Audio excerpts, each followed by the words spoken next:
Hi friends, hi student, I am Asit Tiwari. Today in the 11th Geography, India Physical Environment, our going on lesson is Structure and Physiography. Today in the lesson, we will study the Deccan Plateau. Student, you know very well, there is the broad division of the Peninsular Plateau, and you can see well the Deccan Plateau, the Central Highland, the Northern Eastern Plateau.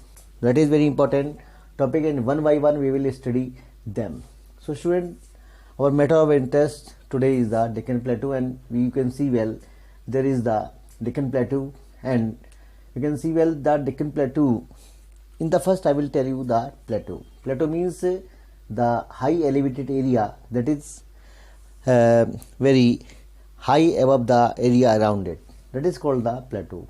You can see well the structure which is in the or like the tabular form and which is high above the area around it, that is called the tabular form structure is called the plateau. You can see well the example of table, and the table which is high above the area that is surrounded by the table, and mostly the table is higher.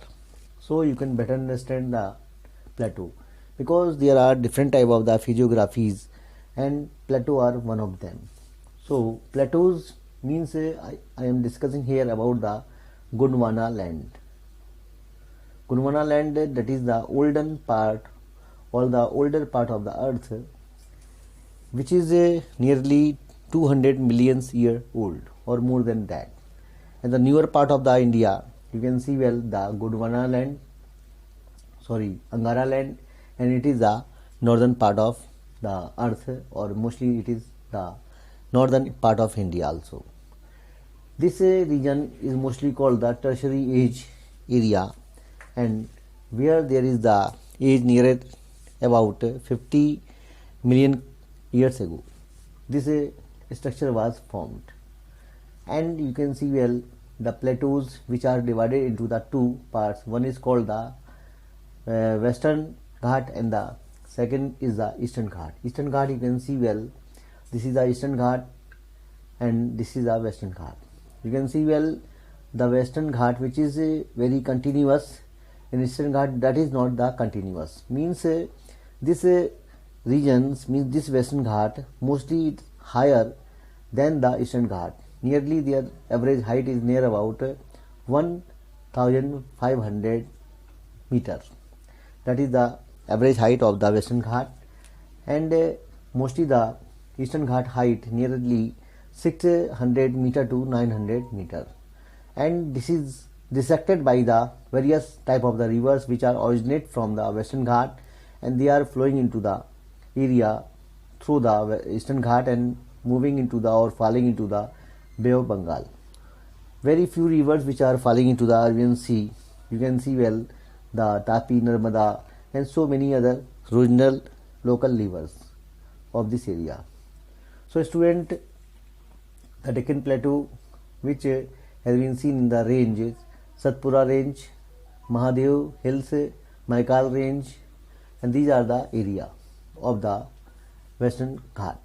And Eastern Ghat, you can see well the hills, you can see well the Nalamala hills, the Palkonda range hills, the Javadi range hills, and the highest mountain peak of this region is the Anaimudi range, that is the height nearly 2695 meter.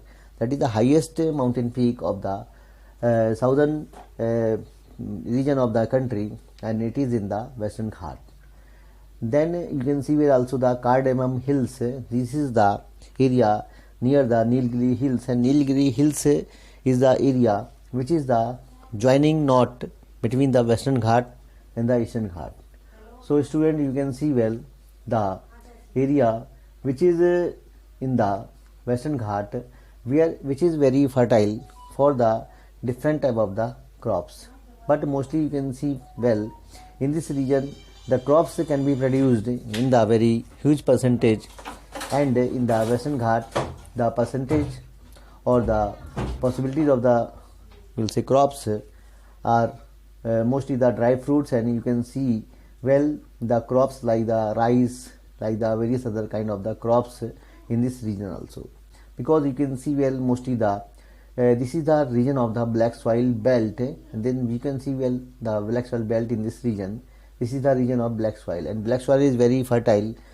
Crops for soil for the crops is like the rice, like the various other crops in this region, especially the also sugarcane and rice also.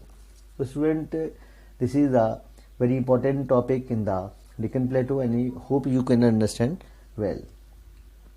And some important things which I want to discuss also, the Telangana Plateau, the Nannamala Hills regions, where you can see well the Telangana Plateau, which is between the regions, and you can see well the rivers like the Tapi, Narmada, and so many, but there you can see well the Mahanadi rivers, the you will say Godavari rivers, the Krishna rivers, the Kaveri rivers, and so many other rivers you can see well. These rivers are originated in the Western Ghat and falling into the Bay of Bengal. That is very important things. So student, this is the Deccan Plateau, and this is very important topics in the 12th class geography, and we will see one by one all the you will say detailed about the Peninsular Plateau. And I want to bring the attention about the Peninsular regions, that is very important for the India for the various purpose, like the strategic purpose, for the economic purpose, and for the other purpose also, because if we see the climate condition which are very you will say possible by this location of the India at the south of India, at the oceans, at the you will say sea, and these are the regions which are making possible for the kind of the you'll say climate which is making by the possibilities of these regions where there is a humidity. So hope student you enjoy this video lecture, and if any kind of the doubt you can also you will say comment, and I will also clear all the doubts. Hope student you enjoyed this topic, and thank you to listen me and watching me.